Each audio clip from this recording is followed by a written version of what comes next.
Hello, स्वागत है आपका अपने चैनल नूरी स्टडी क्लासेस में। और आज हम आपके लिए लेके आए हैं क्लास 12th की पॉलिटिकल साइंस, जो कि आपके लिए बहुत ही इम्पोर्टेंट सब्जेक्ट है। एक पॉलिटिकल साइंस में मतलब नंबर उठाने में बहुत ज़्यादा दिक्कत नहीं करना पड़ता है। अगर आप अच्छे से इसमें लिखते हैं तो आपको नंबर मिल जाते हैं। तो चलिए जानते हैं कैसे लिखना है, क्या क्या लिखना है। सेकंड चैप्टर को आज हम पढ़ेंगे और इस पूरे चैप्टर को एक ही वीडियो में हम पढ़ने वाले हैं।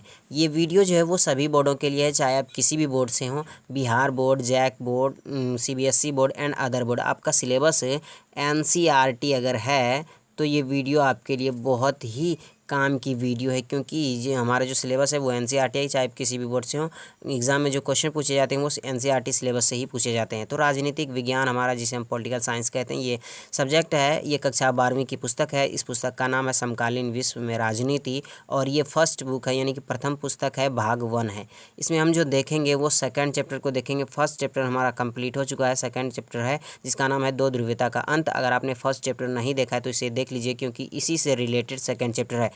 फर्स्ट चैप्टर अगर आप नहीं पढ़े हैं तो सेकंड चैप्टर पढ़ने में आपको कठिनाइयों का सामना करना पड़ सकता है। तो सेकंड चैप्टर देखने से पहले आपसे गुजारिश है कि पहले फर्स्ट चैप्टर ही आप देख लें। तो चलिए स्टार्ट करते हैं। सेकंड चैप्टर में सबसे पहला जो हमारा टॉपिक आता है वो ये आता है, बर्लिन की दीवार। तो देखिए, पूर्वी और पश्चिमी खेमा तो आपको बता दिया गया है। जो पूर्वी खेमा था उसे हम किस नाम से जानते थे, तो उसे हम USSR यानी कि सोवियत संघ के नाम से जानते थे। और पश्चिमी खेमा जो था उसे हम USA के नाम से जानते थे, जिसे हम अमेरिका कहते थे। ठीक है, तो देखिए, पूर्वी और पश्चिमी खेमों के बीच विभाजन का जो प्रतीक थी वो बर्लिन की दीवार थी। यानी कि सोवियत संघ और अमेरिका के बीच के जो विभाजन का प्रतीक थी वो बर्लिन की दीवार थी। अब अगर आपसे पूछा जाए कि बर्लिन की दीवार कहाँ थी, तो देखिए, यूरोप महाद्वीप में एक देश था जर्मनी, और जर्मनी देश की जो राजधानी थी वो बर्लिन थी। तो इसी बर्लिन में ही एक जगह थी, बर्लिन में ही एक दीवार खड़ी कर दी गई थी, जिसका नाम रख दिया था उस दीवार का बर्लिन की दीवार। और ये जो दीवार थी वो शीत युद्ध का प्रतीक बताती, यानी कि शीत युद्ध का चिन्ह प्रतीत करती थी ये बर्लिन की दीवार। इसे जो खड़ी की गई थी, यानी कि इस बर्लिन की दीवार को जो खड़ा किया गया था वो 1961 में खड़ा किया गया था। और इसे जनता ने 9 नवंबर 1989 को तोड़कर गिरा दिया।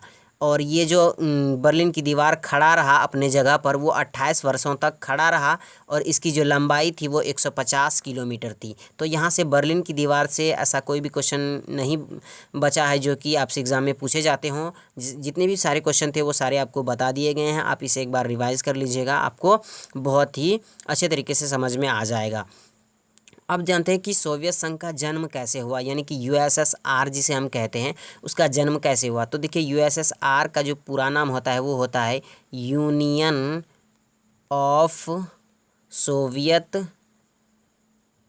Of Soviet socialist Republic.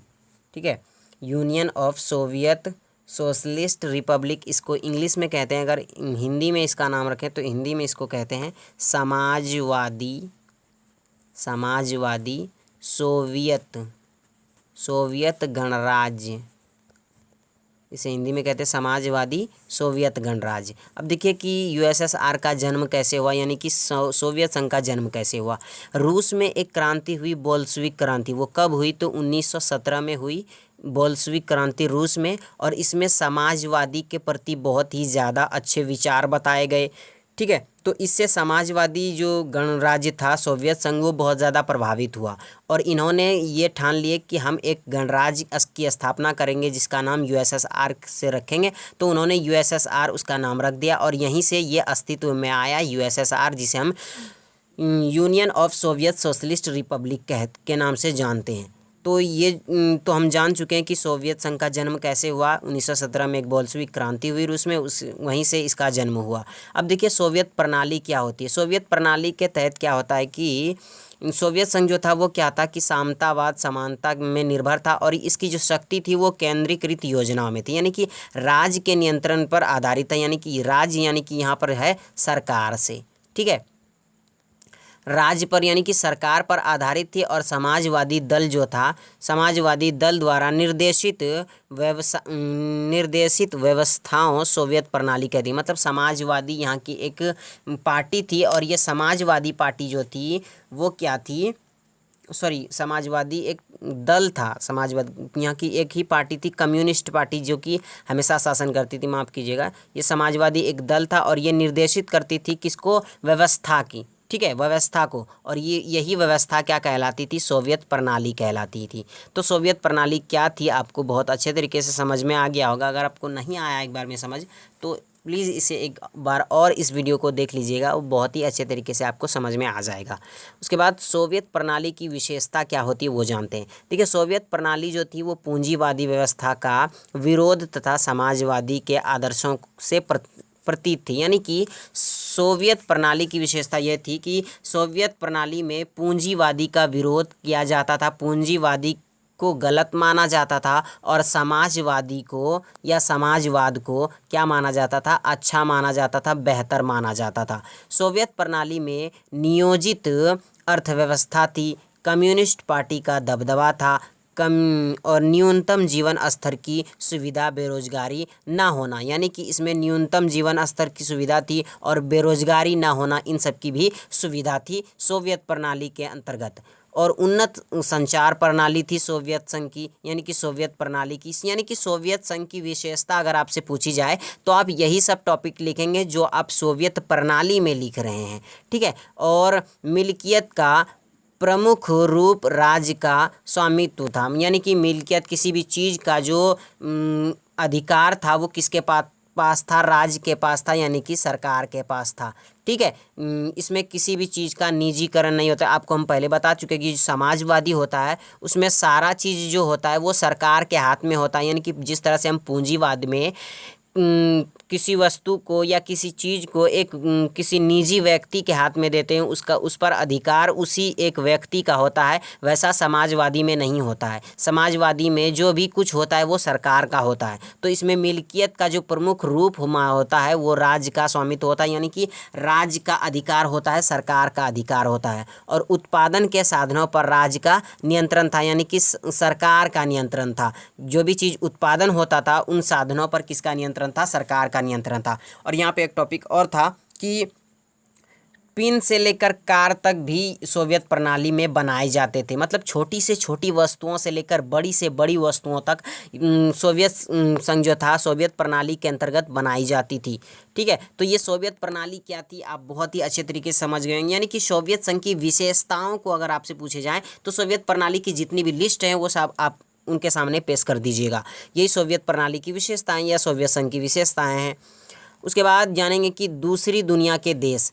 दूसरी आपको पहले बता दें कि 3 तरह के दुनिया, यानी कि पहली दुनिया, दूसरी दुनिया और तीसरी दुनिया। हम पढ़ रहे हैं दूसरी दुनिया के देश। तो दूसरी दुनिया के देश हम किसे कहते हैं वो जानते हैं। देखिए, पूर्वी यूरोप, जिसे हम USSR यानी कि union of Soviet socialist Republic जिसे हम कहते हैं, पूर्वी यूरोप के देशों को समाजवादी प्रणाली के तर्ज पर ढाला गया था। यानी कि जो पूर्वी यूरोप के देश थे उसे हम समाजवादी खेमा कहते थे, ठीक है। तो समाजवादी विचारधाराओं के प्रतीक में उसे ढाला गया था और इन्हें ही समाजवादी खेमा भी कहा जाता है या समाजवादी खेमे के देश भी कहा जाता है। यही इसी को हम दूसरी दुनिया भी कहते हैं। तो दूसरी दुनिया आपके सामने एक पिक लेकर रखी है मैंने, आप इसे देख लीजिएगा, यहाँ से आपको ये पूरा डाउट क्लियर हो जाएगा। देखिए, आपके सामने जो ये रेड कलर में है ये क्या है? ये दूसरी दुनिया है। जो अभी आपको हमने बताया वो क्या थे? यही दूसरी दुनिया। यानी कि ये किस तरफ है? ये किस तरफ है? तो ये पूर्वी यूरोप में है। ये पूर्वी यूरोप में है जिसे हम USSR कहते हैं, सोवियत संघ कहते हैं। ये इसे हम दूसरी दुनिया के नाम से जानते हैं या समाजवादी खेमा के नाम से भी जानते हैं। अब ये ऑरेंज कलर में जो है इसे हम पहली दुनिया के नाम से जानते हैं, जिसे हम क्या कहते हैं? अमेरिका। मतलब इसकी अगुवाई अमेरिका USA कर रहा था, ठीक है। और ये जो ग्रीन कलर में आपके सामने यहाँ पे है ये क्या है? ये है गुटनिरपेक्षता। गुटनिरपेक्षता जो कि इस मतलब गुटनिरपेक्षता यानी कि तीसरी दुनिया के नाम से जाना जाता है। ये गुटनिरपेक्षता वाली दुनिया जो ग्रीन कलर में आपके सामने रखी हुई है। तो पहली दुनिया जो कि समाजवादी थी और दूसरी दुनिया में क्या थे? दूसरी दुनिया में पूंजीवादी था। और तीसरी दुनिया में जो है वो क्या है? तीसरी दुनिया में हर तरह के लोग इसमें बहुत सारे हैं, सबके अलग अलग विचारधाराएं, लेकिन ये गुटनिरपेक्ष आंदोलन के अंतर्गत आते हैं ये तीनों ये तीसरी दुनिया। तो यहाँ से जो था ये हमारा दूसरी दुनिया जो था इसे आप समझ गए। अब देखिए मिखाइल गोर्बाचेव के बारे में थोड़ा सा जान लेते हैं, इसके बारे में भी क्वेश्चन पूछे जाते हैं एग्जाम में।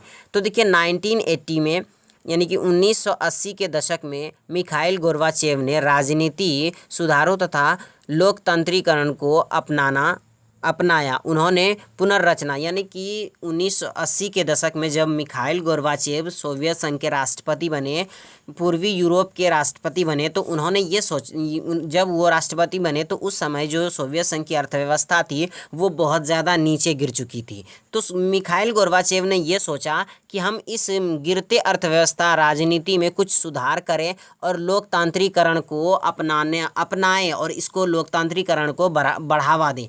ठीक है, ऐसा इन्होंने सोचा। लेकिन उस समय सोवियत संघ की जो अर्थव्यवस्था थी वो बहुत ज़्यादा नीचे गिर चुकी थी और वहाँ की जो जनता चाहती थी वो ये चाहती थी कि जल्द से जल्द उसकी अर्थव्यवस्था ऊपर उठ जाए, लेकिन जो कि ऐसा संभव नहीं था। किसी भी देश की अगर अर्थव्यवस्था गिर जाती है तो उसे वापस उसी स्थान पर लाने के लिए बहुत दिन लग जाते हैं, बहुत सारे साल लग जाते हैं, तब उसकी अर्थव्यवस्था उस स्थान पर आती है जहाँ से गिरी थी। ठीक है, तो ये मिखाइल गोर्बाचेव की नीति भी आपको समझ में आ गई कि मिखाइल गोर्बाचेव ने क्या किया था, यानी कि सोवियत संघ के गिरती अर्थव्यवस्था को बचाने के लिए इन्होंने कुछ कदम उठाए थे। अब देखिए सोवियत संघ समाप्ति की घोषणा, यानी कि सोवियत संघ समाप्त हो गया, ऐसा किसने बताया? तो देखिए 1991 में बोरिस येल्त्सिन उस समय सोवियत संघ के राष्ट्रपति थे। इसके नेतृत्व में पूर्वी यूरोप जो थे इनके 3 बड़े गणराज्य, पहला था रूस, उसके बाद दूसरा था यूक्रेन, तीसरा था बेलारूस, इन तीनों ने ये घोषणा कर दी कि सोवियत संघ जो था वो अब समाप्त हो चुका है, यानी कि सोवियत संघ अब नहीं रहा, सोवियत संघ की समाप्ति हो चुकी है, सोवियत संघ का पतन हो चुका है। जब ये घोषणा हो गई तो सोवियत संघ में जितने भी देश थे शामिल वो सभी देश अलग होने लगे, जिसे हम CIS यानी कि स्वतंत्र राज्यों का राष्ट्रकुल बनने लगे वो सारे देश। तो इससे क्या हुआ कि 15 नए देशों का उद्भव हुआ, यानी कि 15 नए देश का जन्म हुआ। जो कि सोवियत संघ में मिले हुए थे वो सारे देश क्या हुए, अलग हुए और उन्होंने एक अपनी नई राष्ट्र बनाई, देश बनाई, जिससे कि मतलब उन्होंने उस देश को स्वतंत्र देश घोषित कर दिया। तो ये जो था सोवियत संघ की समाप्ति कैसे हुई, 1991 में रूस के 3 बड़े गणराज्य पूर्वी यूरोप के 3 बड़े गणराज्य रूस, यूक्रेन और बेलारूस ने ये घोषणा कर दी कि सोवियत संघ अब समाप्त हो गया। जब ऐसा हो मतलब सोवियत संघ की समाप्ति की घोषणा कर दी तो इसके तहत CIS का उत्पन्न हुआ, यानी कि नए स्वतंत्र राज्यों का राष्ट्रकुल बना, यानी कि 15 नए देशों का उदय हुआ और इन्होंने अपने आप को स्वतंत्र घोषित कर दिया और एक अलग देश की स्थापना की इन्होंने। अब देखिए आगे है सोवियत संघ में कम्युनिस्ट पार्टी का शासन। आपको हम बताएं सोवियत संघ में एक ही पार्टी का शासन था, वो था कम्युनिस्ट पार्टी का शासन। तो देखिए कम्युनिस्ट पार्टी का शासन, अब आप समझिए किसी भी देश में अगर एक ही पार्टी का शासन रहेगा बहुत दिनों तक, 70 साल तक लगभग इन्होंने शासन किया था कम्युनिस्ट पार्टी ने, तो वो किस तरह से शासन करेगा उस जगह पर जहाँ पे वो शासन करता है। तो सोवियत संघ पर कम्युनिस्ट पार्टी ने 70 साल तक शासन किया और यह पार्टी अब जनता के जवाबदेह नहीं रहा, मतलब जनता के सवालों का अब ये जवाब नहीं दे रही थी। इसकी निम्नलिखित कमियां, मतलब जनता इसमें बहुत सारी कमियां निकाल रही थी और वाकई में इसके अंदर बहुत सारी कमियां थी भी। वो कौन सी थी? तो पहली कमियां ये थी कि कम्युनिस्ट पार्टी जो था वो शासन में सोवियत संघ प्रशासनिक तौर पर और राजनीतिक तौर पर गतिरुद्ध हो रही थी, यानी कि बेकार हो रही थी, धीरे धीरे ख़त्म हो रही थी इसकी क्षमता को। और दूसरा है कि भारी भ्रष्टाचार सोवियत संघ में उत्पन्न हो रहा था और ये अपनी गलतियों को सुधारने में असफल रहे थे, असक्षम रहे थे। तीसरी बात है विशाल देश जो था, बहुत बड़ी देश थी पूर्वी यूरोप, सोवियत संघ बहुत बड़ी देश थी और यहाँ पे सिर्फ केंद्रीकृत शक्ति थी, सिर्फ एक छोटी सी बीच में ही केंद्र पर ही शक्ति थी। उसके बाद चौथा है सत्ता का जनाधार खिसकता जा रहा था, यानी कि सत्ता का जो जनाधार था वो धीरे धीरे खिसकता गया और कम्युनिस्ट पार्टी ने कुछ तानाशाह प्रतीत के नेता भी थे जिनको जनता से कोई सरोकार नहीं था, यानी कि कम्युनिस्ट पार्टी में कुछ ऐसे नेता भी थे जिससे कि जनता से कोई लेना देना नहीं था, उसे सिर्फ शासन करना था, ऐसा था। उसके बाद पांचवा टॉपिक कहता है कि पार्टी के अधिकारियों को मतलब पार्टियों के जो अधिकारी थे उसे नागरिकों के मुकाबले में बहुत ज़्यादा अधिकार दे दिया गया था, यानी कि विशेष दर्जा दे दी गई थी और नागरिकों को बहुत कम दर्जा दी गई थी। तो ये सारी कम्युनिस्ट पार्टी में कमियां थी, यानी कि कम्युनिस्ट पार्टी ने कौन कौन सी गलतियां की थी वही इसमें हम पढ़ें, यानी कि कम्युनिस्ट पार्टी सोवियत संघ में कम्युनिस्ट पार्टी की कमियां, यानी कम्युनिस्ट पार्टी का शासन किस तरह से रहा उसके बारे में हम जानें। अब आगे जानते हैं कि स्वतंत्र राज्यों सोवियत संघ के विघटन के कारण, यानी कि स्वतंत्र राज्य बने, सोवियत संघ के जब विघटन हो गए तो स्वतंत्र राज्य बने, तो उसका कारण बताना है। तो कारण यह है कि नागरिकों की राजनीतिक और आर्थिक आकांक्षाओं को पूरा ना करना, यानी कि जब जनता की राजनीतिक और आर्थिक ज़रूरतों को पूरा नहीं कर पाए तो क्या करें, वो लोग वो अपनी ज़रूरतों को पूरा करने के लिए खुद निकल पड़े, ठीक है। और सोवियत प्रणाली पर नौकरशाही का शिकंजा छाने लगा।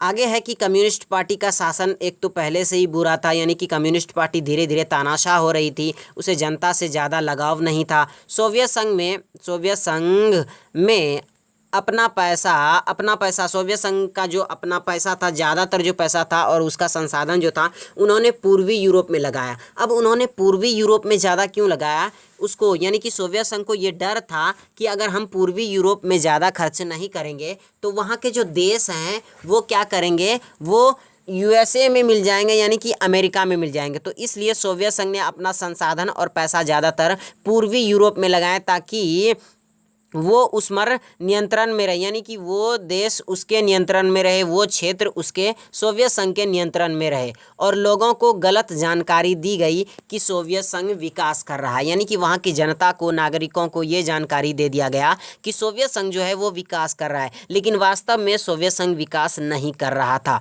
सोवियत संघ का अधिकतम उपयोग परमाणु हथियारों पर करना, यानी कि सोवियत संघ जो था वो ज़्यादातर संसाधनों का जो उपयोग कर रहा था वो अपने परमाणु हथियार बनाने में कर रहे थे, ना कि नागरिकों की ज़रूरतों में कर रहे थे। और आगे कह रहा है कि प्रौद्योगिकी यानी कि टेक्नोलॉजी और बुनियादी ढांचे में पश्चिमी के मुकाबले पीछे रहना, यानी कि प्रौद्योगिकी और बुनियादी ढांचे में ये क्या टेक्नोलॉजी के दायरे में ये सोवियत संघ बहुत ही पीछे रह गए पश्चिमी देशों के मुकाबले, यानी कि अमेरिकी खेमों के मुकाबले में। और रूस की प्रमुखता, यानी कि सबसे ज़्यादा सोवियत संघ में जितने भी देश थे उन सभी में सबसे ज़्यादा जो चलती थी वो रूस की चलती थी। इसीलिए सोवियत संघ के विघटन के बाद भी जो उसका उत्तराधिकारी बना था वो रूस ही बना था। याद रखिएगा, सोवियत संघ का जब विघटन हुआ था तो उसका उत्तराधिकारी रूस बना था।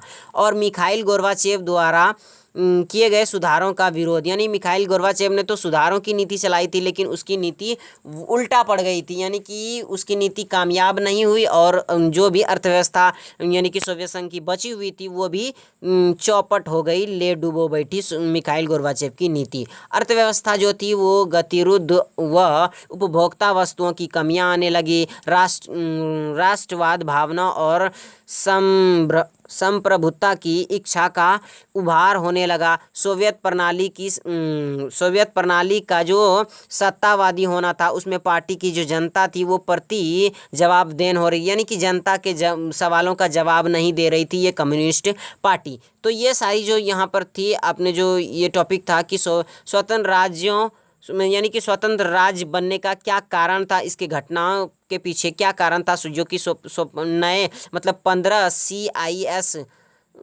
CIS बने, यानी कि स्वतंत्र राज्य राष्ट्रों का राष्ट्रकुल बना। तो इसके पीछे यही निम्नलिखित कारण थे जो कि आपके सामने अभी हमने रीड करके बताए हैं।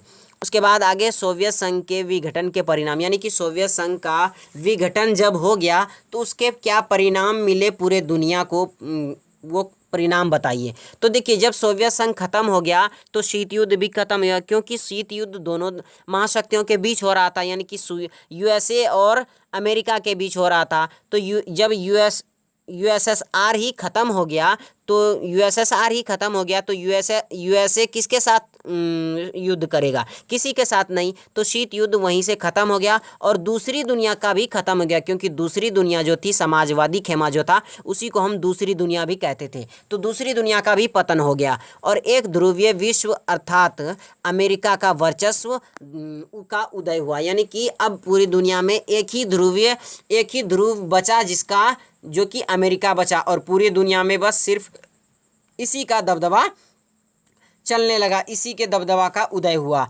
हथियारों की होड़ की समाप्ति में क्या हुआ? सोवियत संघ के खेमे जो थे अंत और 15 नए देशों का उदय। मतलब हथियारों की होड़ में सोवियत संघ ने हथियार बनाने के लिए अपने नागरिकों की बात नहीं मानी और अपने राज्यों पर ज़्यादा खर्च नहीं किया। उससे क्या हुआ? जब सोवियत संघ का जो खेमा उजड़ गया, ख़त्म हो गया, तो उसमें 15 नए देशों का उदय हुआ और विश्व बैंक और अंतर्राष्ट्रीय मुद्रा कोष जैसा संस्था ताकतवर देशों की सलाहकार बन गया। यानी कि विश्व बैंक और अंतर्राष्ट्रीय मुद्रा कोष जो था वो क्या बन गया? एक सलाहकार बनकर रह गया। रूस जो था वो सोवियत संघ का उत्तराधिकारी बना। यानी कि सोवियत संघ के विघटन के बाद जो उत्तराधिकारी बना वो बना रूस बना। और विश्व राजनीति में शांति संबंध परिवर्तन हो गया था। यानी कि विश्व की जो राजनीति थे उसमें शांति संबंध परिवर्तन हो चुके थे। समाजवादी विचारधारा पर प्रश्न चिन्ह आने लगा। यानी कि सोवियत संघ की विचारधारा पर बहुत ज़्यादा प्रश्न चिन्ह उठने लगे और पूंजीवादी जो था यानी कि उदारवादी अर्थव्यवस्था का वर्चस्व छाने लगा पूरी दुनिया में। और शॉक थेरेपी को अपनाया गया। शॉक थेरेपी क्या थी, थोड़ा सा आपको हम बता देते हैं। यहाँ पे शॉक थेरेपी ये था कि जब समाजवादी यानी कि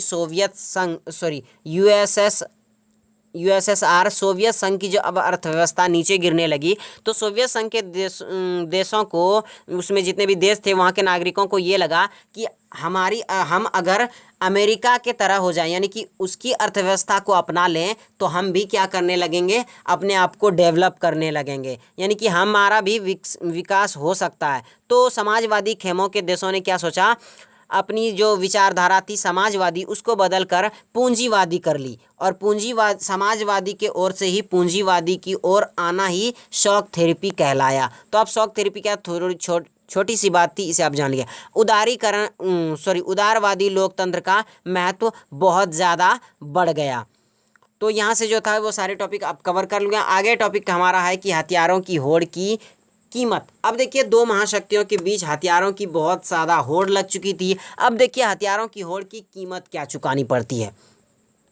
तो सोवियत संघ ने हथियारों की होड़ में अमेरिका को कड़ी टक्कर दी, परंतु प्रौद्योगिकी और बुनियादी ढांचे के मामले में वह पश्चिमी देशों से पीछे रहा। यानी कि सोवियत संघ ने हथियारों की होड़ में तो बहुत ज़्यादा मतलब कड़े की टक्कर दी अमेरिका को, लेकिन जब एक टेक्नोलॉजी की बात आई तो टेक्नोलॉजी में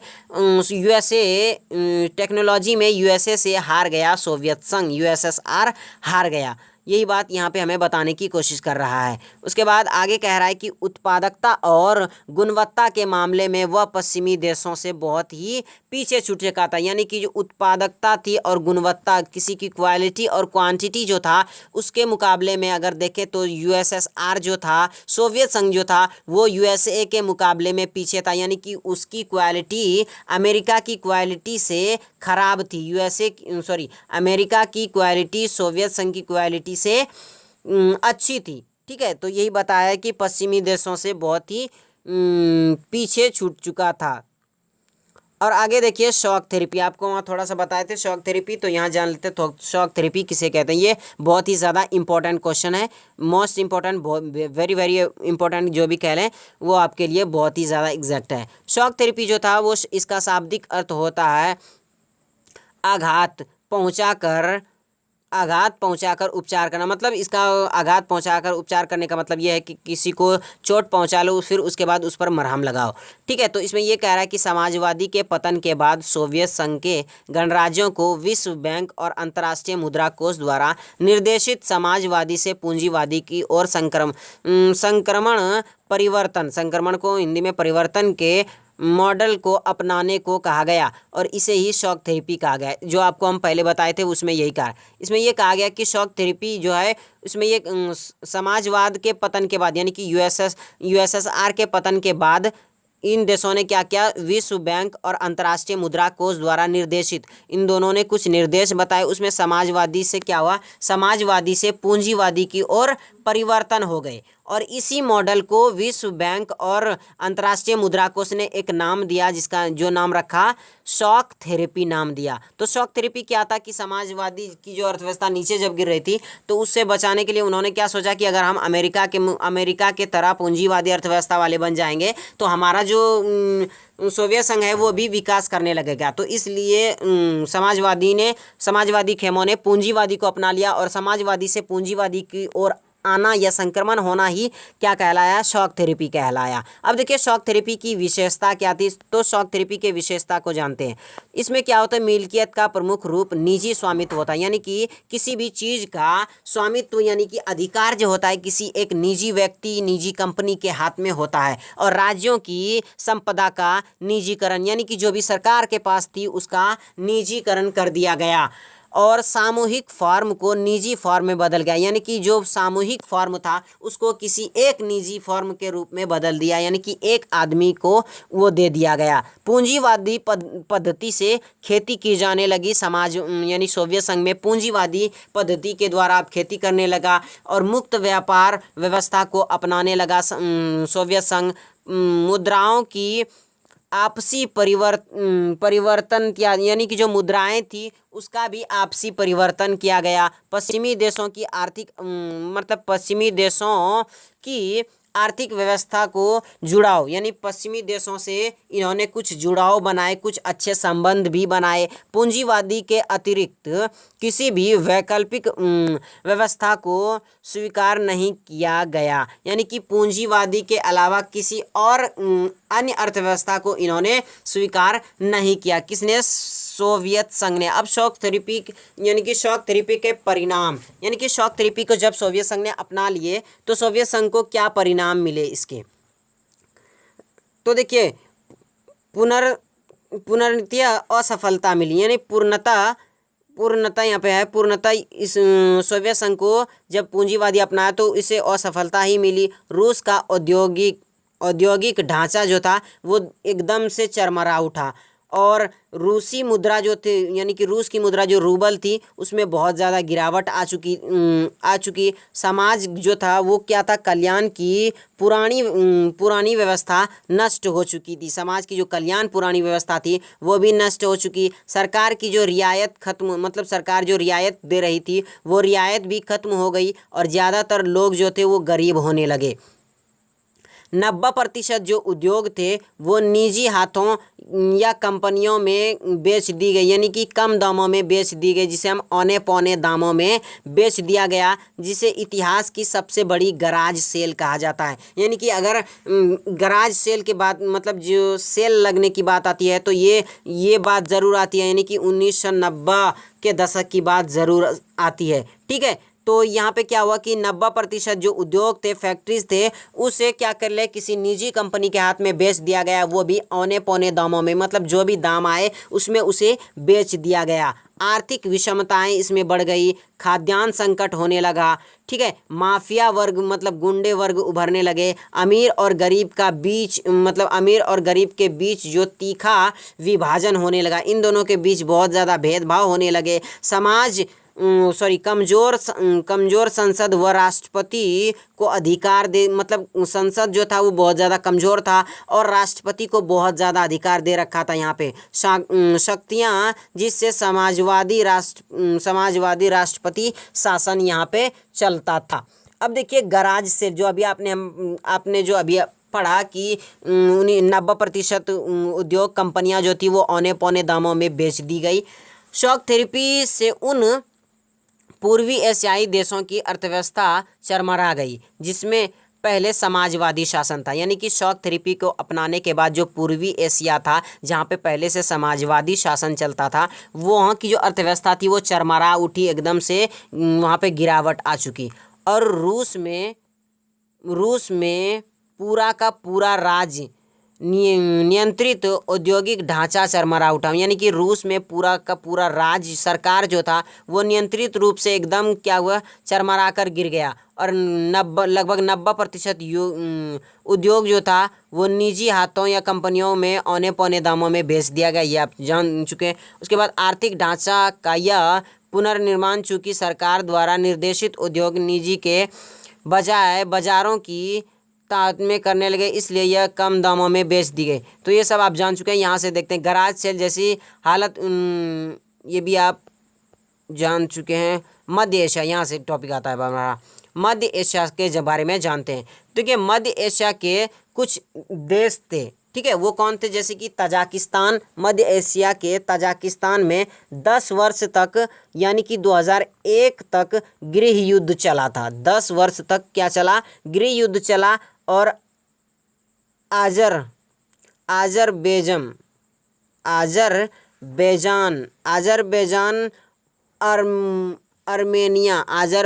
आर्मेनिया, यूक्रेन, किर्गिज़स्तान, जॉर्जिया में, इन सभी देशों में भी गृह युद्ध बहुत दिनों तक चला था। मध्य एशिया गणराज्यों में पेट्रोल के विशाल भंडार हैं। इसी कारण यह क्षेत्र जो है वो बाहरी ताकतों, तेल और कंपनियों के प्रतियोगिता में खड़े हैं। यानी कि इसमें जो इम्पोर्टेंट फैक्ट था वो यही था कि जो मध्य एशिया के देश थे, तजाकिस्तान और कुछ ऐसे देश थे, यहाँ पे मैन याद रखना है आपको, तजाकिस्तान, यहाँ पे 10 वर्ष तक यानी कि 2001 तक गृह युद्ध चला था, ठीक है। और क्या था, और ये था, यहाँ से ये तो हो गया कि 10 वर्ष तक यहाँ पे गृह युद्ध चला था। और जानते हैं कि पूर्वी समाजवादी देश और भारत, यानी पूर्वी समाजवादी कौन था, तो हमारा सोवियत संघ था, जिसे हम USSR के नाम से जानते थे।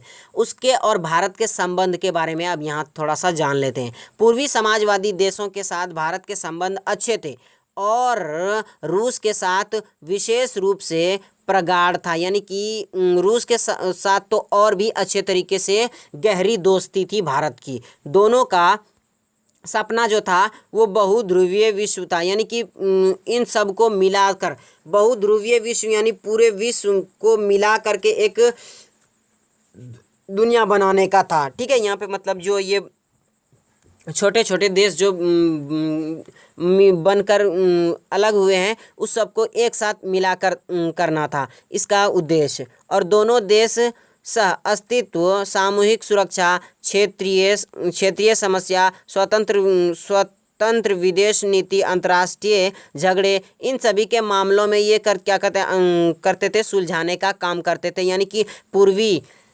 यानी कि सोवियत संघ और भारत जो करता था वो यही सब काम करने के लिए करता था। और 2001 में भारत और रूस द्वारा 80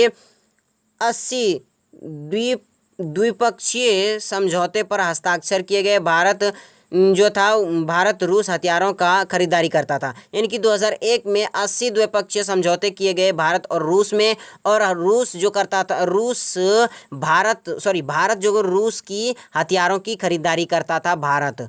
और रूस से तेल का आयात परमाणविक योजना तथा अंतरिक्ष योजना में रूसी मदद करता था, यानी कि रूस से तेल का भारत आयात करता था। और परमाणविक योजना जो था और अंतरिक्ष योजना जो था इसमें भारत की मदद जो करता था वो रूस करता था। तो यहाँ से जो हमारा टॉपिक था वो बहुत ही इजी टॉपिक था कि यानी कि भारत और सोवियत संघ के मतलब संबंध कैसे थे उसके बारे में बताने थे। तो ये संबंध बहुत ही अच्छे थे, मधुर थे इन दोनों के संबंध। ये दोनों क्या चाहते थे, एक ध्रुवीय विश्व को स्थापित करना चाहते थे। भारत क्या करता था, तेल खनिजों का आयात करता था, ठीक है। और ये क्या करते थे, रूस, यानी कि रूस परमाणविक और अंतरिक्ष योजनाओं में मदद करता था रूस। तो यहाँ से हमारी वीडियो ख़त्म होती है। अगर आपको ये पसंद आता है प्लीज़ आपसे गुजारिश है, विनती है कि आप इसे लाइक कीजिए और अपने दोस्तों के साथ शेयर कीजिए।